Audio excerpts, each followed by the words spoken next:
kebudayaan. Mengalahkan mereka itu dengan sunnah Rasulullah Sallallahu Alaihi Wasallam. Hari ini orang sama sunnah bencinya bukan main.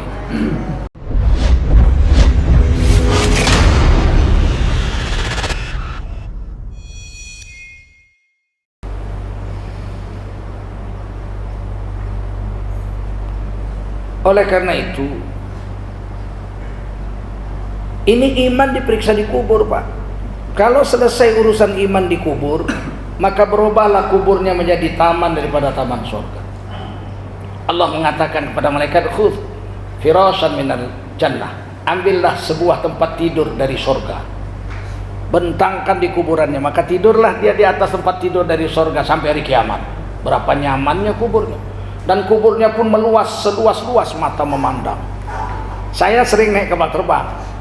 Itu yang paling saya dengar sebelum terbang tuh pilot ngomong, para penumpang yang terhormat, kita akan terbang dengan ketinggian 10.000 kaki di atas permukaan laut, menempuh jarak Jakarta Pekanbaru selama 1,5 jam, 1,5 jam, dengan jarak pandang 10 km. Oh, berarti terang. Waktu kebakaran hutan, jarak pandang hanya 200 meter, penerbangan dibatalkan. Jarak pandang 10.000 meter, 10 km. Kalau kuburan orang soleh diluaskan seluas mata memandang, 10 km lebar kuburnya itu, ya Allah. Awak punya rumah aja RSSSSSSSS. Rumah sangat sederhana sekali sehingga selonjor saja pun susah. Tapi kalau soleh dikubur 10.000 km, Bang. Tapi kalau jahat dijepit, kubur tuh menjepit dia sampai tulang rusuknya tikam menikam satu dengan lain. Dan saya sudah buktikan. Yang namanya ustadz kadang-kadang dibawa orang membongkar kubur. Kuburannya kena jalan, kubur pindah, kena pelebaran sungai dipindah. Ada yang utuh mayatnya tidak busuk. Bukti iman di kubur. Muazin Syekh Besilam yang pertama, Haji Ilyas namanya, sudah 50 tahun wafat. Cucunya wafat, dibongkarlah kuburannya, udah penuh kuburan kan, didabel lah sama kuburan kakeknya ini, cucunya ini. Begitu dibongkar kuburan Haji Ilyas, masih utuh, tak busuk, 50 tahun dikubur. Muazin. Ada tukang pangkas di Jalan Setiabudi belakang Pancabudi, di samping Sungai Sikambing, dekat rumah saya. Karena pelebaran sungai kena bongkar beberapa kuburan. Di situ ada pohon-pohon bambu.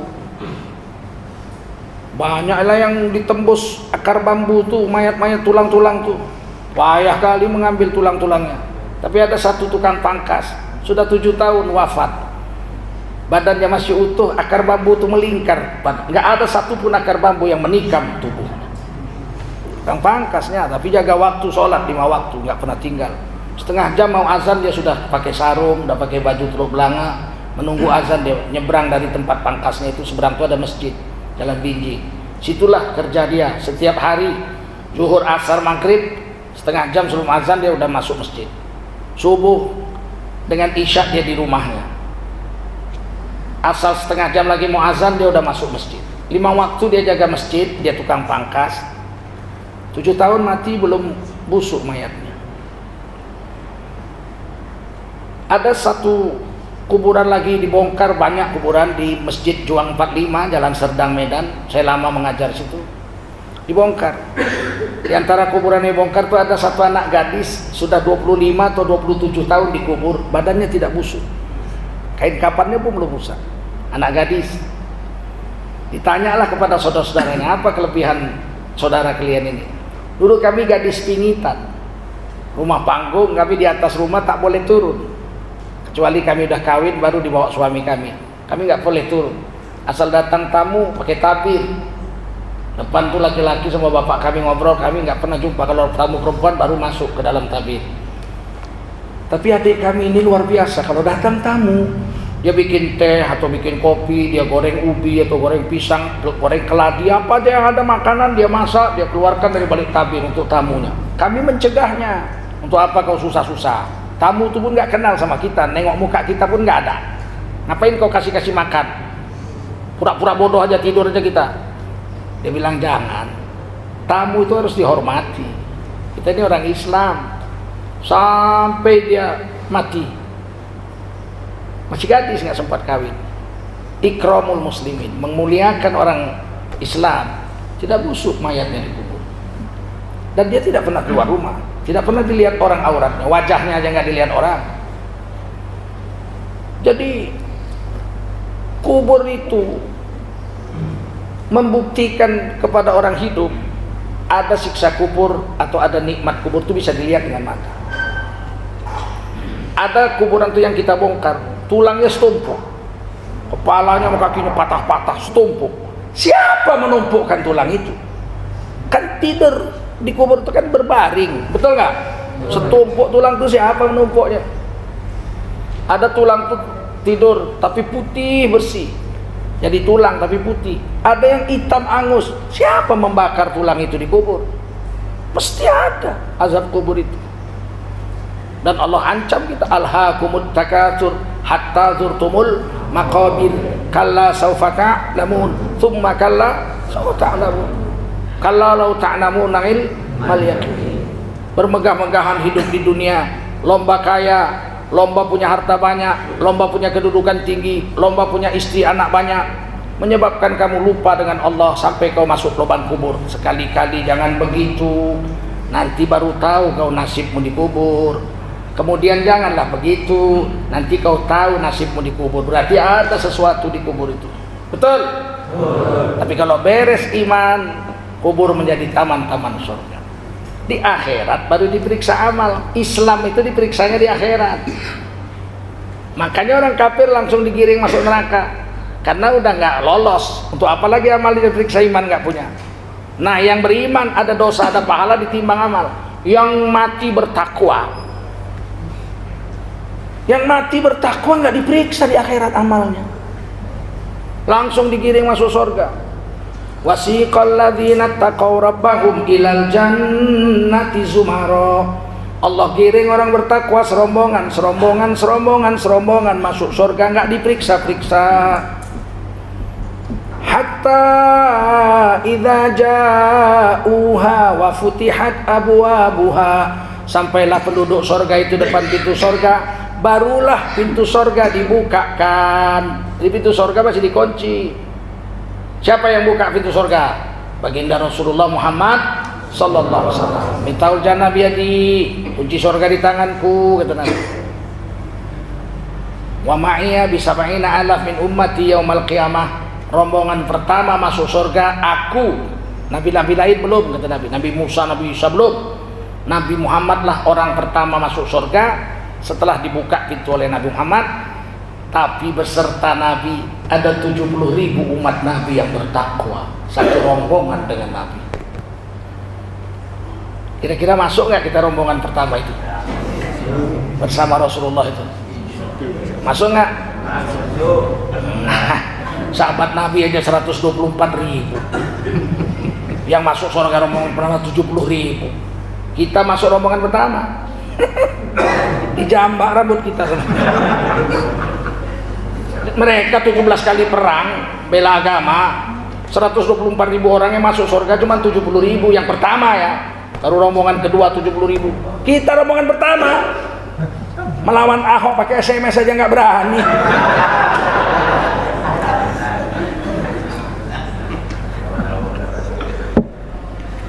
Sholat Jumat aja udah, khotib sudah baca barakallahu li wa lakum fil Qur'anil azim, baru dia masuk masjid, itu pun sambil buang rokok. Mau masuk surga rombongan pertama. Orang bertakwa masuk surga nggak diperiksa-periksa. Kenapa? Karena surga memang untuk orang bertakwa. Uiddat lil muttaqin. Memang surga untuk orang bertakwa. Nah, orang bertakwa ini ada tandanya di hari kiamat. Kalau rajin wudhu, rajin sholat seumur hidupnya, dia jaga sholat dan wudhunya, maka bekas wudhu dan bekas sujudnya itu bercahaya di hari kiamat. Munawwaroh, bercahaya di hari kiamat, seperti matahari terangnya. Ada yang seperti bulan purnama. Nuruhum yas'a baina aydihim wa bi aymanihim. Tubuhnya, tangannya, kepalanya, kakinya, atas bawah, kanan kirinya bercahaya. Sehingga malaikat langsung tahu, nih siapa nih yang bercahaya-cahaya nih?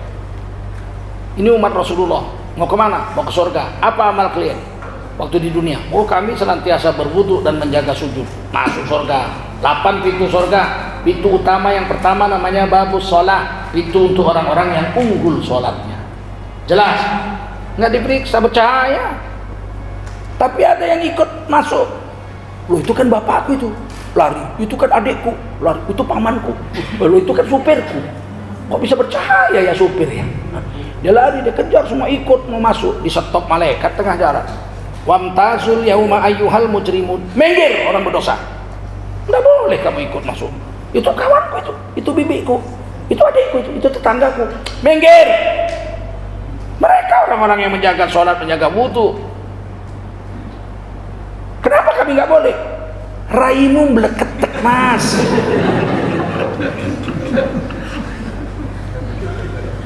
Meleketek nggak bisa diterjemahkan bahasa Indonesia. Taulah kalian muka meleketek. Sana ada tanda-tandanya orang soleh itu, orang yang takwa itu ada tandanya. Paham? Kalau rajin puasa, saya tidak kuat puasa.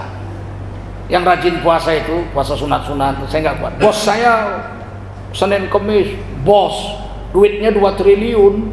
Senin Kemis nggak pernah tinggal dia. Waduh, saya nggak kuat puasa, memang nggak kuat saya, haus. Puasa Ramadan aja lah saya yang kuat saya. Kalau itu mati pun saya jalani. Kalau puasa sunat nggak sanggup. Ada orang yang unggul puasa sunatnya, di hari kiamat nanti mulutnya harum. Tidak bercahaya puasa, tapi harum. La khulufu fami shaim atyabu indallahi min rihil misik. Demi sesungguhnya kata Rasulullah, bau mulut orang yang puasa di dunia. Bau apa enggak? Puasa bau enggak? Atyabu indallah min rihil misik. Nanti di sisi Allah di hari kiamat lebih harum dari minyak kasturi. Cukup orang-orang ahli puasa itu kasih salam sama malaikat-malaikat penjagaan akhirat. Assalamualaikum, keluar dari mulutnya. Bau harum berkilo-kilometer. Malaikat cium. Wow, this is a very good smell.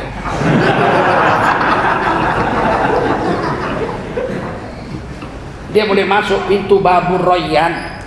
Pintu untuk orang-orang yang unggul puasanya disebut babur. Ada orang yang membela agama, ada duit untuk agama, ada pemikiran untuk agama, ada waktu untuk agama. Agamanya dihina, dia tampil membela. Berdarah-darah, lapar gara-gara agama, dimasukkan penjara gara-gara agama. Di akhirat nanti darah-darah yang berkeluaran membela agama itu masih mencucur di hari kiamat, darahnya masih mengalir, tapi harumnya seperti kasturi. Malaikat tanya, kenapa kau berdarah-darah? Ini karena bela agama. Masuklah kau ke surga, namanya babul jihad. Hanya orang-orang yang unggul jihadnya yang bisa masuk situ. Yang unggul Quran dan hadis, yang Quran dan zikirnya, babul zikri, ada pintu babul zikri. Nanti jumpa di dalam. Jadi kita sama-sama orang Islam jangan saling caci mencaci. Mungkin sholat kita unggul, tapi sedekah kita enggak. Dia mungkin sholatnya 5 waktu aja, tapi sedekahnya kemana-mana ngasih. Kita nengok dia sedekah, dia gemeter. Banyak kali sedekah. Nanti jumpa di dalam. Kan pintunya 8. Tahu-tahu dia, loh masuk surga juga kau ya? Iya, tapi kau sholatmu biasa-biasa aja. Tapi sedekahku banyak. Kau sholatmu unggul, tapi ngasih 5.000 aja 2 jam kau gemetarnya. Paham? Ini hidup nih. Maka dari itu hiduplah dengan cara Islam. Dan ini diperintah Allah di Quran. Ya ayyuhalladzina amanu, hai kamu yang telah beriman. Yang telah beriman dipanggil sama Allah. Udkhulu fis-silmi kaffah. Masuklah kamu ke dalam aturan Islam itu, keselamatan 100%. Jangan tanggung-tanggung. Wala tattakhidhu khutuwatis syaitan. Jangan kau ikuti langkah-langkah setan. Innahu lakum aduwwum mubin. Sesungguhnya setan itu musuhmu yang nyata. Jadi macam mana caranya menjalankan Islam 100%? Pokoknya apa yang kita buat, ikut Islam aja. Selesai. Mau makan, ikut Islam. Bagaimana ikut Islam? yang dimakan hanya 3 saja. Ya ayyuhalladzina amanu kulu mimma fil ardi halalan thayyiba. 3, kulu mimma fil ardi, makan yang ada di bumi. Jangan mimpi mau makan yang di langit. Enggak makanan kita itu. Ada makanan di langit? Ada, tapi bukan makanan kita. Adakah penduduk bumi yang pernah makan makanan langit sebelum matinya? Ada. Siapa? Bani Israel. 40 tahun di Gurun Sinai, asal buka kemah ada madu dan daging burung, manna wa salwa. 40 tahun. Makanya jangan dilawan Yahudi dengan otakmu, kalah. Dia nenek moyangnya makanan surga 40 tahun. Nenek moyang kita makan tiwul 40 tahun. Mengalahkan Yahudi hanya bisa dengan sunnah Rasulullah sallallahu alaihi wasallam. Tidak ada lain. Dia bikin baju robek-robek, kita pakai jilbab, pakai cadar, kalah dia. Dia bikin nyanyi, is a black, is a black, is a black. Kita salatullah, salamullah, kalah dia. Paham? Kalau mau mengalahkan Yahudi pakai kebudayaan, mana menang?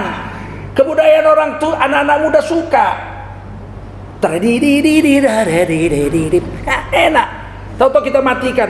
Ini lagu asing nak, ini lagu daerah kita. Ono kete ireng kekere wis tuwek kok meteng wae. Kata anaknya, apa iki Pak ketek meteng? Nggak enak Pak. Mengalahkan mereka bukan dengan kebudayaan. Mengalahkan mereka itu dengan sunnah Rasulullah sallallahu alaihi wasallam. Hari ini orang sama sunnah bencinya bukan main. Dipakaikannya kita kaos celana jeans, pakai kaos kiss me darling, I love you baby. Kita mau jahat pun bisa kalau pakaian begitu. Masuk ke rumah pelacuran, ini om, mari masuk om, hari ini diskon 50%. Coba pakai sunnah Nabi, kayak jubah serban, tongkat, cincin, celananya gantung, masuklah ke tempat pelacuran. Assalamualaikum, kalau nggak bubar. Paham? Jangan main-main dengan sunnah Nabi. Jangan main-main. Sunnah Nabi ini menyelamatkan.